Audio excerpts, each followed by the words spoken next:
আসসালামু আলাইকুম। এই যে পাট শাক আজকে ভাজি করব, তো দেখেন কিভাবে পাট শাকগুলি ভাজি করি। তো ফ্রাই প্যানে এগুলি এইভাবে আগে টালবো।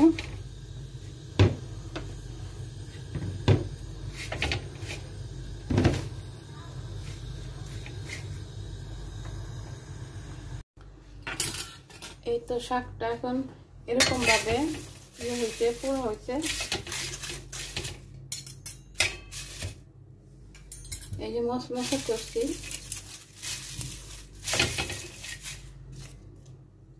এখন মূল রান্নাতে যাব।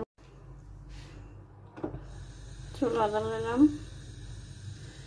তেল দিলাম, তেল 3 টেবিল চামচের মতন তেল লাগবে, কারণ এটার মধ্যে পেঁয়াজ আর রসুনেরও বেশি।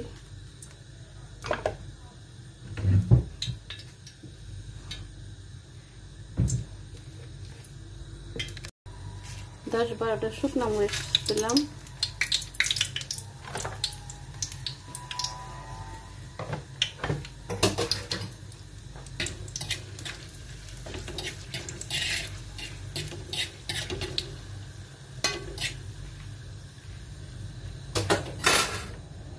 এখানে একটা আস্তা বড় পেঁয়াজ আর আস্তা বড় একটা রসুন, এটা দিয়ে দিব।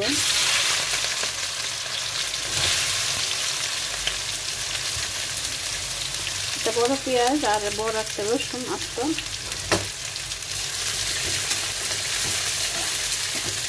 এগুলি কাটটা দিচ্ছি, রসুনগুলি ছোট ছোট করে।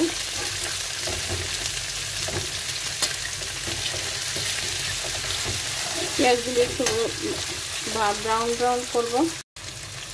এখানে একটা টিপস, আমি অনেক বেশি করে এই পাতাগুলি এভাবে করে নিচ্ছি শুকাইয়া।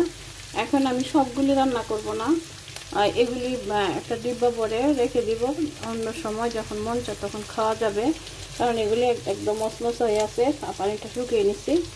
তো এইভাবে আপনারা করে রাখতে পারেন যদি এই ধরনের ভাজি খেতে চান। তো ভাজিটা আসলে মধ্যে আপনারা একবার হলো করে খাবেন, জানি না এভাবে কেউ খেয়েছেন কিনা। তো এভাবে একবার হলে করে খাবেন, যারা পছন্দ করেন তো করলেন, না যারা না করলেন তো নাই। তো যারা পছন্দ করেন তারা করে খাবেন এভাবে।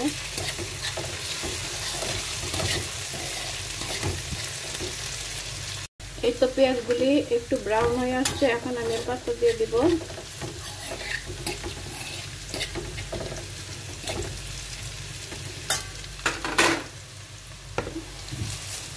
সবগুলি দিব না, অল্প একটু দিব পরিমাণ মতো। বাকিগুলি আমি বক্স করে রাখবো যাতে অন্য সময় খাওয়া যায়।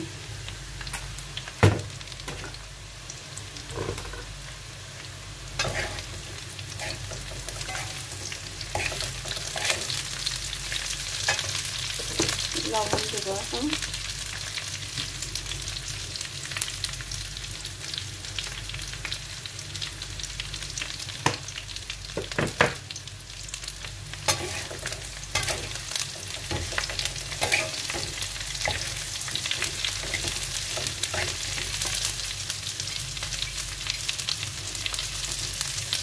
এখন চুলাটা কম থাকবে আর আস্তে আস্তে এটা মশমশা হবে।